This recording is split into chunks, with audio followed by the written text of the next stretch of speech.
जय श्री कृष्णा, राधे राधे। आप सभी भक्तों का आपके अपने YouTube चैनल श्री कृष्ण दीवानी में हार्दिक स्वागत है।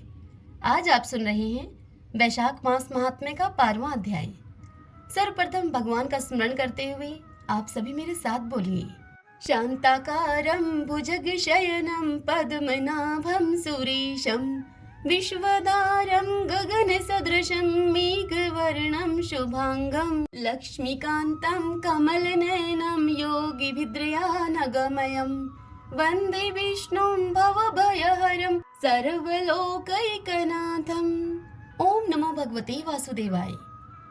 श्रुतदेव जी विधिराज जनक से वैशाख महात्म्य की इस कथा का श्रवण कराते हुए उनसे कहते हैं कि हे राजन, द्विज श्रेष्ठ शंख के द्वारा भगवान विष्णु के प्रिय वैशाख मास के धर्मों का वर्णन सुनते ही उस वर्णन के होते समय वह 5 शाखाओं वाला वट का वृक्ष तुरंत ही भूमि पर गिर पड़ा। उस वृक्ष के खोखले में एक विकराल अजगर रहा करता था।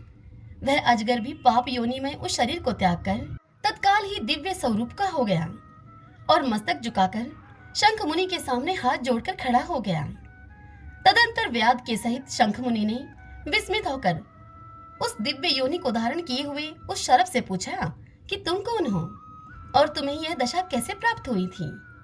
तब उस शरभ ने शंख मुनि से कहा कि हे मुनिवर, पूर्व जन्म में मैं प्रयाग का एक ब्राह्मण था। मेरे पिता का नाम कुशीद मुनि और मेरा नाम रोचन था।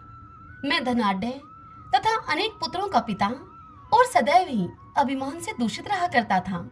बैठे बैठे बहुत बकवाद किया करता था। मैं बैठना, सोना, नींद लेना, मथुन करना, जुआ खेलना, लोगों की बातें करना और सूद लेना, यही मेरा व्यापार था। मैं लोक निंदा से डरकर ना मात्र के शुभ कर्म करता था, सो भी मैं दम के साथ किया करता था। उन कर्मों में मेरी श्रद्धा नहीं थी। इस प्रकार मुझ दुष्ट और दुर्बुद्धि के कितने ही वर्ष बीत गए।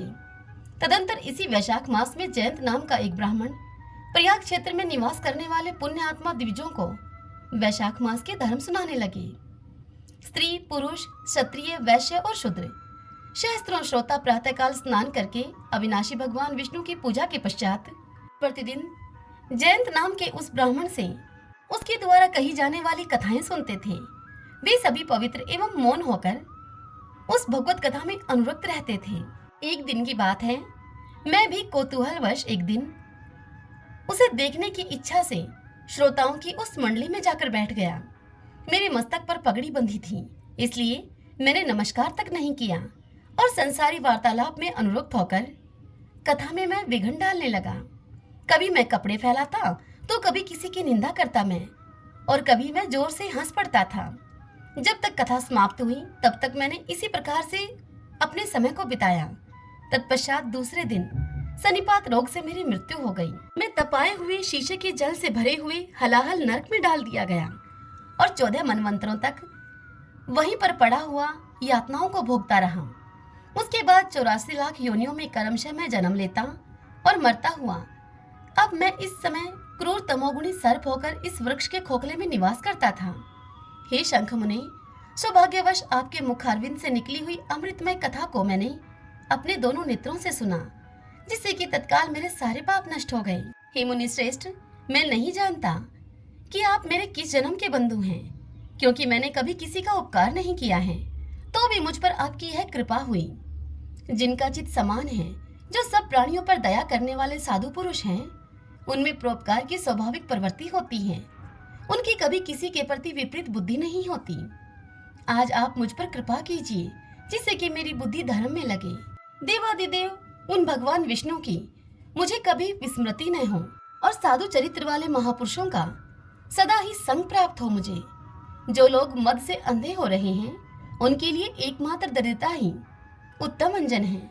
ये राजा जनक, इस प्रकार से नाना भांति से स्तुति करके उस रोचन ने बार बार शंख मुनि को प्रणाम किया और हाथ जोड़कर चुपचाप उनके आगे खड़ा हो गया।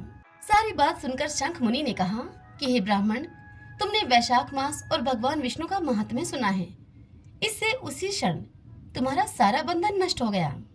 हे द्विश्रेष्ठ, परिहास, भय, क्रोध, द्वेष, कामना अथवा स्नेह से भी एक बार भगवान विष्णु के पापहारी नाम का उच्चारण करके बड़े भारी पापी भी रोग शोक रहित होकर बैकुंठ धाम में चले जाते हैं। फिर जो श्रद्धा युक्त होकर क्रोध और इंद्रियों को जीतकर सबके प्रति दया भाव रखते हुए भगवान की कथा को सुनते हैं, वे उनके लोक में जाते हैं। इस विषय में तो कहना ही क्या है। कितने ही मनुष्य केवल भक्ति के बल से एकमात्र भगवान की कथा वार्ता में तत्पर होकर अन्य सब धर्मों का त्याग कर देने पर भी भगवान विष्णु के परम पद को पा लेते हैं। भक्ति से अथवा द्वेष आदि से भी जो कोई भगवान की भक्ति करते हैं, वे भी प्राण हारिणी पूतना की भांति परम पद को प्राप्त होते हैं। सदा महात्मा पुरुषों का संग और उन्हीं के विषय में वार्तालाप करना चाहिए। रचना स्थिर होने पर भी जिसके प्रत्येक श्लोक में भगवान के सूचक नाम है, वही वाणी जन समुदाय की पाप राशि का नाश करने वाली होती है, क्योंकि साधु पुरुष उसी वाणी को सुनते हैं, गाते हैं और कहते हैं। जो भगवान किसी से कष्ट साध्य सेवा नहीं चाहते, आसन आदि विशेष उपकरणों की इच्छा नहीं रखते तथा सुंदर रूप और जवानी नहीं चाहते, अपितु एक बार भी स्मरण कर लेने पर अपना परम प्रकाश में वैकुंठ धाम दे डालते हैं, उन दयालु भगवान को छोड़कर मनुष्य किसकी शरण में जाए। उन्हीं रोग शोक से रहित चित्त के द्वारा चिंतन करने योग्य अव्यक्त दया निधान भक्तवत्सल भगवान नारायण की शरण में जाओ। हे महामते, वैशाख मास में कहे हुए इन सब धर्मों का पालन करो तुम, उससे प्रसन्न होकर भगवान जगन्नाथ तुम्हारा कल्याण करेंगे। ऐसा कहकर शंख मुनि व्याध की ओर देखकर चुप हो गए। तब उस दिव्य पुरुष ने पुनः शंख मुनि से इस प्रकार कहा। वह दिव्य पुरुष बोला, अर्थात वह अजगर योनि को छोड़कर दिव्य रूप को प्राप्त होने वाला दिव्य पुरुष ने कहा, हे मुने, मैं धन्य हूँ। आप जैसे दयालु महात्मा ने मुझ पर अनुग्रह किया है। मेरी कुत्सित योनि दूर हो गई और मैं अब परम गति को प्राप्त हो रहा हूँ। यह मेरे लिए सौभाग्य की बात है।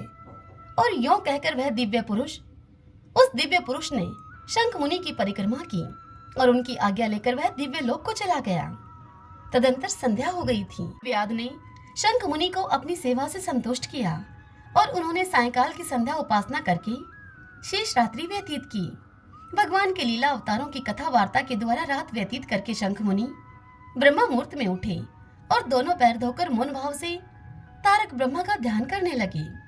तत्पश्चात शौच आदि क्रिया से निवृत्त होकर वैशाख मास में सूर्योदय से पहले स्नान किया और संध्या तर्पण आदि सब कर्म समाप्त करके उन्होंने हर्षयुक्त हृदय से व्याध को बुलाया। तदंतर व्याध को उन्होंने राम इस 2 अक्षर वाले नाम का उपदेश दिया, जो कि वेद से भी अधिक शुभ कारक है।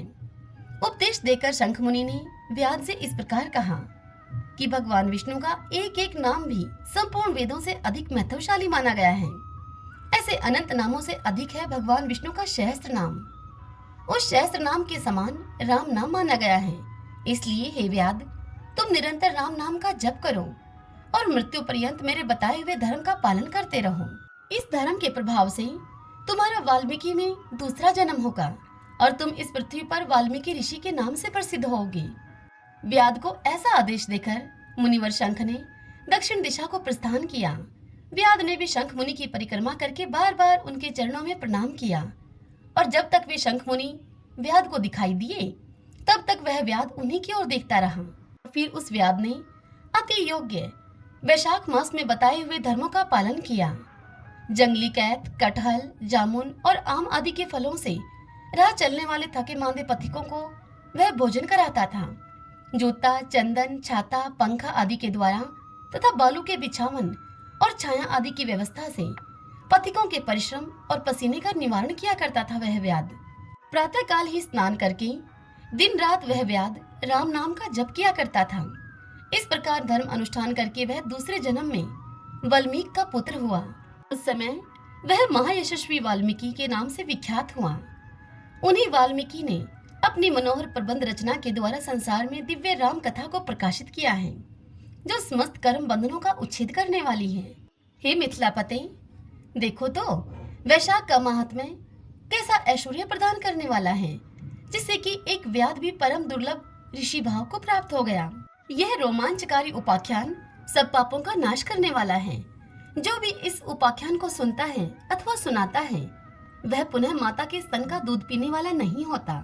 हरि ओम तत्सत। ओम नमो भगवते वासुदेवाय। ओम माधवाय नमो नमः। अब हम वैशाख स्नान की आज की कथा का श्रवण करते हैं। इसी गांव में एक सेठ सेठानी रहते थे। घर में धन धान्य की उनके किसी प्रकार की कोई कमी नहीं थी। वे दोनों पति पत्नी पीपल देव की नित्यनेम से पूजा किया करते थे। वे दोनों पीपल सींचने के लिए 5 कोस दूर जाया करते थे। समय अब बीतता चला गया, लेकिन उनका यह नियम नहीं बदला।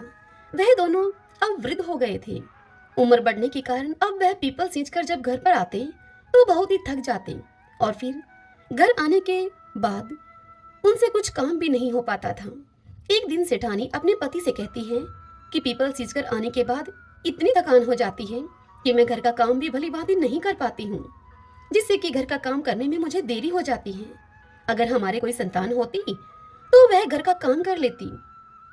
सेठ जी तो पहले से ही मन संतान न होने के कारण बड़े दुखी रहते थे, किंतु सेठानी से इस विषय में वह कुछ कह नहीं पाते थे। लेकिन उनको बात यह खाई जाती थी कि हमारे जाने के बाद इस कारोबार का कौन मालिक होगा, इस कारोबार को कौन संभालेगा। अब आज सेठानी की बात को सुनकर वह भी अत्यधिक दुखी हो गए। सेठ जी की चिंता और अधिक बढ़ गई। सेठ जी को इस प्रकार चिंता में डूबा हुआ देखकर एक दिन सेठानी ने दाई को अपने घर पर बुलाया और उससे कहा कि तुम सेठ जी से जाकर कह दो कि मैं मां बनने वाली हूँ और यही बात गांव में हर जगह फैला दो। गांव के लोगों की औरतों को भी कह दो।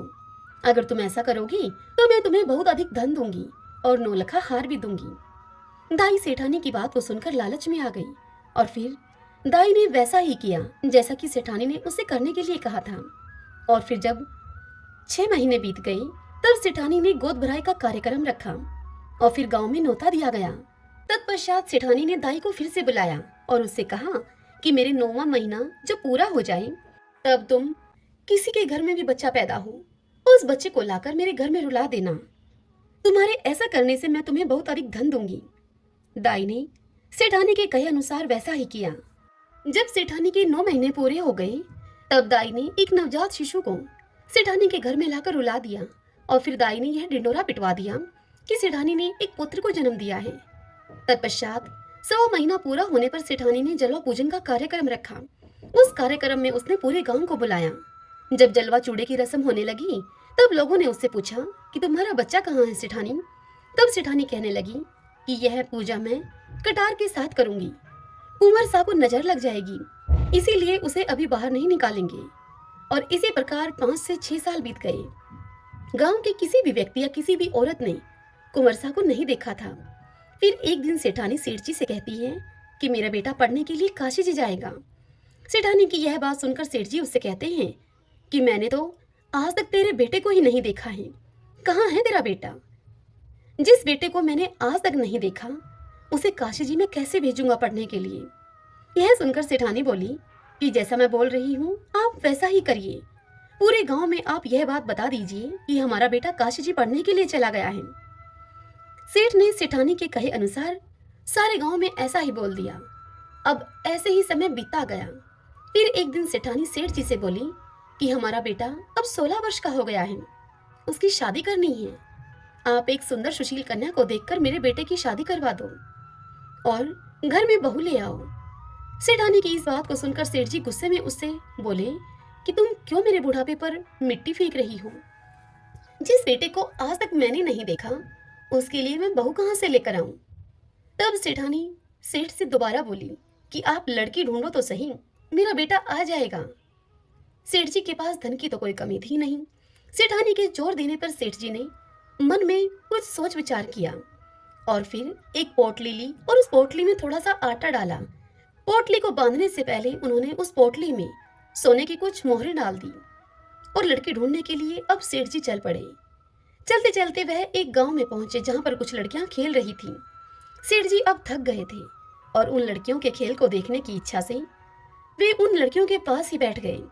जब वे सभी लड़कियां खेल खत्म करके अपने अपने घर को जाने लगी तब सभी लड़कियां अपने द्वारा बनाए गए मिट्टी के घरों को तोड़ रही थीं, परंतु उनमें से एक लड़की ने अपना बनाया हुआ घर नहीं तोड़ा।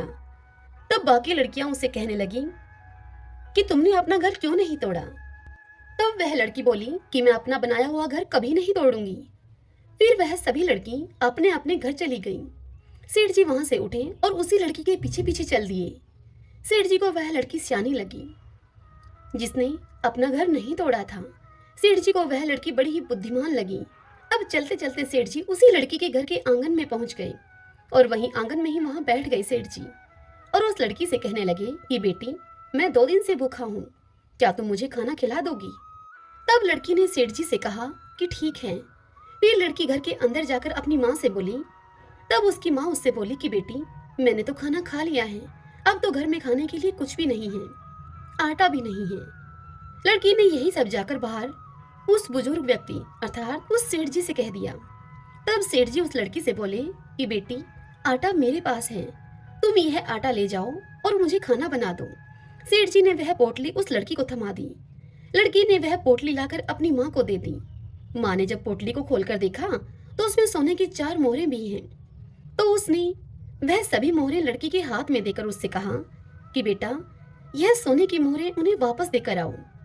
जब लड़की बुजुर्ग व्यक्ति के पास सोने की मोहरें देने के लिए जाती है तो वह कहते हैं कि बेटी, यह मोहरें तुम ही रख लो, हमारे घर में पैसे की कोई कमी नहीं है। फिर उन मोहरों को लड़की अपने पास रख लेती है। इतनी देर में ही उस लड़की के पिता भी वहां पर आ जाते हैं। तत्पश्चात सेठ जी और लड़की के पिता में आपस में बातचीत होने लगती है। अब कुछ समय के बाद भोजन की थाल भी लगा दी जाती है और सेठ जी भोजन करने के लिए वहां बैठ जाते हैं और खाना खाते हैं। सभी बैठे हुए लड़की के पिता सोचते हैं कि यह बुजुर्ग व्यक्ति बड़ा ही धनवान है। अब जैसे ही सेठ जी खाना खाकर उठते हैं तब उस लड़की के पिताजी उनसे पूछते हैं कि आप आगे कहाँ जा रहे हैं? तब सेठ जी उनसे बोलते हैं कि मैं अपने लड़के की शादी के लिए लड़की देखने के लिए जा रहा हूँ। मेरा लड़का काशी जी पढ़ने के लिए गया हुआ है, वह 12 वर्ष के बाद लौट कर आएगा। यह सुनकर लड़की के पिता ने अपने मन में विचार किया कि यह व्यक्ति बड़ा ही धनवान है और लड़के की शादी कराने के लिए लड़की भी ढूंढ रहा है। क्यों ना मेरी लड़की का विवाह इसके लड़के से हो जाए। मेरी लड़की इनके घर में जाएगी तो बड़ा सुख पाएगी, राज रचेगी। यदि यह विवाह हो जाए तो कितना अच्छा हो। तत्पश्चात लड़की के पिता ने उस बुजुर्ग अर्थात उस सेठ जी से कहा कि यदि आपको ठीक लगे तो आप अपने बेटे का विवाह मेरी बेटी से करवा दीजिए। यह सुनकर सेठ जी बड़े ही खुश हुए और फिर एक नारियल और 1.25 रुपए का शगुन उस लड़की को दे दिया। तत्पश्चात सेठ जी लड़की के पिताजी से बोले, मेरा बेटा काशी जी पढ़ने के लिए गया है और वह 12 वर्ष के बाद लौट कर आएगा। तब लड़की के पिता ने कहा कि कोई बात नहीं है। तत्पश्चात सेठ जी ने घर जाकर सारी बात सेठानी को बताई। कुछ दिन बीत जाने पर सेठानी ने सेठ जी से कहा कि अब विवाह करा के उस लड़की को अपने घर पर ले आओ। तब सेठ जी उससे कहने लगे कि यही तो मन में चिंता का विषय है कि शादी कैसे होगी। तब सेठानी बोली कि शादी खांडे के साथ होगी। खांडा तलवार को कहा जाता है। तब सेठ जी फिर से लड़की के घर गए और वहां जाकर उनसे शादी के विषय में बात करते हुए कहते हैं कि मेरा बेटा अभी नहीं आ सकता, वह अभी काशी जी पढ़ने के लिए गया है। 12 वर्ष पूरे होने पर ही वह लौटेगा, अभी उसे आने में समय लगेगा। यदि आप राजी हो तो मैं अपने बेटे के स्थान पर यह खांडा रख दूंगा और यह शादी संपन्न हो जाएगी। पुराने जमाने में लोग ऐसे ही शादियां कर दिया करते थे। असली कीमत तो आदमी की वचन और जुबान की होती है। सेठ जी की बात को सुनकर लड़की के पिता ने खूब सोच विचार करके लड़की की शादी खांडे के साथ करवा दी। तत्पश्चात सेठ जी बहू को लेकर अपने घर को लौटे। सेठानी बहू को देखकर बड़ी खुश हुई, फूली न समाई। जब सेठ सेठानी पीपल सींचने के लिए जाते तो बहू पीछे से इस घर का सारा काम निपटा लेती और सेठ सेठानी के घर वापस आने पर वह बहू उनके लिए खाना बनाकर तैयार रखती थी और फिर उनके लिए खाना परोसती। तत्पश्चात वह बहू अपनी सास के पैरों की खूब मालिश करती और उनकी खूब सेवा करती और प्रेम के साथ उनके साथ उस घर में रहती। यह सब करते करते अब ऐसे ही 1 वर्ष बीत गया। फिर एक दिन जब सेठ सेठानी पीपल सींचने के लिए गए हुए थे तब उनके घर की आग बुझ गई। बहू जब आग लेने के लिए पड़ोस के घर में गई तब बहू ने पड़ोसन से जाकर कहा कि मुझे थोड़ी सी आग दे दो, मेरे सास ससुर आने वाले होंगे, मुझे उनके लिए जल्दी से खाना भी बनाना है। तब पड़ोसन ने उस बहू से पूछा कि तुम किसकी बहू हो? तब वह बहू कहने लगी कि मेरे पति काशी जी पढ़ने के लिए गए हैं। यह सुनकर पड़ोसन बहू से बोली कि सेठ सेठानी की तो कोई औलाद ही नहीं है, ये तुमसे झूठ बोल रहे हैं, ये तुझे ऐसे ही काम करने के लिए लेकर आए हैं। और इस प्रकार की बातें कहकर पड़ोसन ने उस बहू के कान भर दिए। फिर बहू ने घर आकर बिना मन के ही खाना बनाया, सारे जेवर उतार दिए और बिना श्रृंगार किए हुए पुरानी साड़ी पहन ली। जब सास ससुर पीपल सींचकर घर को लौटे तब उन्होंने देखा कि आज तो घर का कोई काम नहीं हुआ है। तत्पश्चात उन्होंने बहू से खाना मांगा। बहू ने खाना ला कर दिया। जब उन्होंने खाना खाया तो खाना बिल्कुल फीका था, बिल्कुल बेस्वाद खाना था, उसमें नमक मिर्च कुछ भी नहीं था। तब उन्होंने बहू से पूछा कि बहू आज क्या बात है? बहू आज खाना बिल्कुल फीका सा है। तब बहू ने उत्तर दिया कि आपको तो आज ही खाना फीका मिला है, मेरी तो पूरी जिंदगी ही फीकी है। तब सेठानी पूरी बात समझ गई कि आज इसके किसी ने कान भरे हैं, सब कुछ इसको बता दिया है। अब सेठानी सारी बात देखते समझते हुए चुप रहती है। फिर दूसरे दिन सेठ सेठानी पीपल सींचने के लिए जाने लगते हैं। तब बहू कहती है कि आपने मुझे 6 कोठों की तो चाबी दे रखी है, 7वें कोठे की चाबी मुझे क्यों नहीं दी है? मैं कौन सी बहू हूँ आपकी? तब सेठानी उससे बोली कि नहीं बेटा, ऐसी बात नहीं है, मैंने तो ऐसे ही यह चाबी तुम्हें नहीं दी थी। और फिर सेठानी 7वें कोठे की चाबी भी बहू को दे देती है और बहू को पड़ोसन से बात करने के लिए मना करती है। और फिर वह दोनों पीपल सींचने के लिए चले जाते हैं। अब पीपल सींचते समय भगवान विष्णु का नाम लेते रहे, वह माता लक्ष्मी का नाम लेते रहे। वह दोनों भक्ति भाव से भगवान विष्णु और माता लक्ष्मी की भक्ति, बार बार उनके नाम का उच्चारण करना, उन्हें भोग लगाना, यह तो उन दोनों की दिनचर्या का हिस्सा था। लेकिन उस दिन उनके मन में बहू के घर से जाने का डर भी था, उनकी आंखों में नमी थी और चिंता भी थी। वह बार बार बोल रहे थे कि भगवान आप ही हमारी लाज रखना। भगवान सदैव अपने भक्तों पर दयालु रहते हैं। वह भक्तों के दुखों में दुखी होकर स्वयं उसका निवारण करने के लिए आ जाते हैं। उधर सास ससुर के घर से जाते ही बहू जल्दी जल्दी काम निपटाकर पहले कोठे को खोलकर देखती है तो उस कोठे में, उस कमरे में खूब सुंदर सुंदर कपड़े थे। बहू उन कपड़ों को पहन पहन कर देखती है और खूब खुश होती है। इसी तरह बहू ने दूसरे कोठे को खोला, उसमें बहुत सुंदर सुंदर गहने भरे थे। अब बहू ने रोज रोज नए नए कपड़े गहने पहनना शुरू कर दिया। सास ससुर के आने से पहले वह उन कपड़ों और गहनों को उतार कर वापस रख देती थी। इसी तरह तीसरे कोठे में स्वादिष्ट व्यंजन थे। वह अपनी पसंद की मिठाइयाँ खाती और पूरा दिन खुश रहती थी। बहू ने जब चौथे कोठे को खोलकर देखा तो उसमें भांति भांति के अनाज रखे थे। पांचवें और छठे कोठे को खोलकर देखा तो उसने देखा कि उस कमरे में हीरे और जवाहरात थे। अब उस सेठानी की बहू इन्हीं सब चीजों में व्यस्त रहकर खूब खुश रहने लगी। लेकिन कुछ दिन के बाद वह इन सब चीजों से ऊब गई। फिर एक दिन उसने 7वें कोठे को खोलकर देखा तो उसमें उसने देखा कि वहां उस कमरे में एक पीपल का पेड़ था और एक मंदिर था। वह उसी कमरे में बैठ गई। अब थोड़ी ही देर के बाद उस पीपल के पेड़ में से एक सुंदर सा लड़का निकलकर बाहर आया। तब बहू उस लड़के से बोली कि आप कौन हैं? तब वह लड़का बोला कि मैं तुम्हारा पति हूँ। तब बहू ने उससे फिर पूछा कि आप तो काशी जी पढ़ने के लिए गए थे, आप इस कमरे में कैसे आ गए? तब वह लड़का बोला कि मैं तो अभी अभी आया हूँ, परंतु तुम माँ को कुछ मत कहना। उस बहू ने आज तक अपने पति को तो देखा ही नहीं था और वह इसीलिए उस लड़के के कहने पर बहू ने उसे अपना पति मानकर उसके साथ हंसी ठिठोली करने लगी, उसके साथ बातचीत करने लगी। अब तो बहू हर रोज सास ससुर के पीपल सींचने के लिए जाते ही उसी 7वें कमरे में आकर बैठ जाती और अपने पति के साथ खूब समय बिताती। थोड़े ही समय के बाद अब वह बहू गर्भवती हो गई। तब सेठ सेठानी को भला बुरा कहने लगे और बोलने लगे कि अब मैं गांव के लोगों को क्या मुंह दिखाऊंगा, मेरा तो बुढ़ापा ही तूने खराब कर दिया।